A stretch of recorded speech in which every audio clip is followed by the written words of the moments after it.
Now, from your weather authority, meteorologist Cody Bailey. Well, it seems like a long time ago now that those 80-plus degree temperatures were in the tri-state. Very chilly, very windy today. Of course, the sunshine helped a little bit, at least making it look nicer than it ended up feeling. But we were running anywhere from 10 to 15 degrees below normal. And that's going to be the trend again tomorrow. And in fact, it might not be until the end of this upcoming work week, possibly next weekend, before we get back to near normal temperatures for the highs, at least, which this time of the year, our normal high right around 71 degrees. Nowhere near that today. Here's a look at those high temperatures across the tri-state, and a big spread from northwest to the south across from Illinois down to Kentucky. That's because our Illinois counties were under a lot of cloud cover for today. 52 the high in Florida, 51 Fairfield today. Down to the south, though, 64 the warm spot in Madisonville, where there was more sunshine across western Kentucky. Here in Evansville, our high today of 59 degrees. We are all getting at least a little more uniform now that the skies are clearing out. Clouds still holding up to the north and northwest, and that's slowed the cool down in places like Carmi, Fairfield, and up to Flora as well. But here in Evansville, we're down to 40. Same situation up in Princeton. A couple 30s showing up as well. Jasper, you're at 39.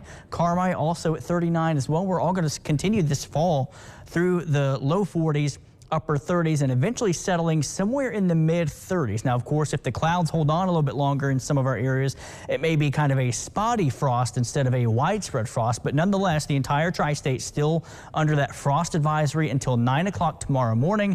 But we will be under another frost advisory for tomorrow night. And the National Weather Service actually indicating part of the tri-state, if we get cold enough, may even be placed under a freeze warning. Of course, the growing season and planting season well underway, so it could cause some damage to some sensitive plants and vegetation if they're not protected. So that's something to keep an eye on as well. Outside right now, here past the 10 o'clock hour, traffic moving along just fine from our east side of Evansville. That's the view from our downtown view looking towards the Ohio from our Superior Ag Tower camera. And we woke up to a good amount of sunshine this morning. Our time lapse showing those clouds thickening up, at least in coverage, for kind of the early afternoon. And then just before sunset, we started to get mostly clear yet again. And that set the stage for a pretty nice sunset again this evening. And we're going to be seeing that again probably tomorrow. Pretty similar scene tomorrow with more clouds in the afternoon, and we should clear out for tomorrow night. And I think, again, widespread frost again tomorrow night as well. But nothing showing up on first warning Doppler radar. There are the clouds, again, kind of where they've been most of the day. Clear to the southeast, cloudy up to the northwest. But those clouds will be pushing to the east and breaking apart as well. So we all should be at least mostly clear through the rest of tonight. And again, that's going to allow those temperatures to fall pretty quickly through the low to mid 30s across the tri-state. There's that line of showers and storms that impacted us. Again, very slow moving. It's still on the East Coast. And of course, it took about a day and a half or so to get through the tri-state from our Illinois counties to the eastern fringe about this time last night as well. So future tracker is going to show the clouds again moving on out, waking up to sunshine tomorrow. Much like today, we start to see some more clouds.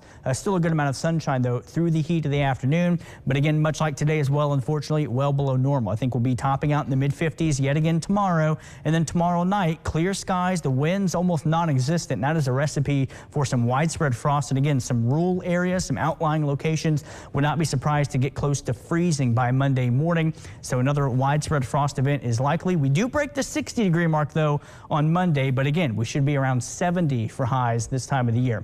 Clouds thicken up and increase Monday night into Tuesday. I do think most, if not all of Tuesday, should stay dry, but we're going to be split between a system to the north and a system to the south that's going to be bringing some showers to the region. But I think here in the tri-state, we should stay dry until the second half of next week. But tonight, on the cold side, mid to upper 30s across the tri-state. Highs tomorrow only in the mid 50s. Your 7-day forecast shows, again, this well below normal trend continuing for the next several days. Highs in the mid to upper 60s Tuesday. And then our rain chances enter the picture, at least on Wednesday. Still some question marks as to the exact track of these low pressure systems. We're going to have a couple moving through with an active unsettled pattern in the region. I think our best chance of rain holds off until Thursday, and then another system looks to move through overnight Friday into Saturday of next week when we finally get close to the 70-degree mark by the end of next week. Brandon.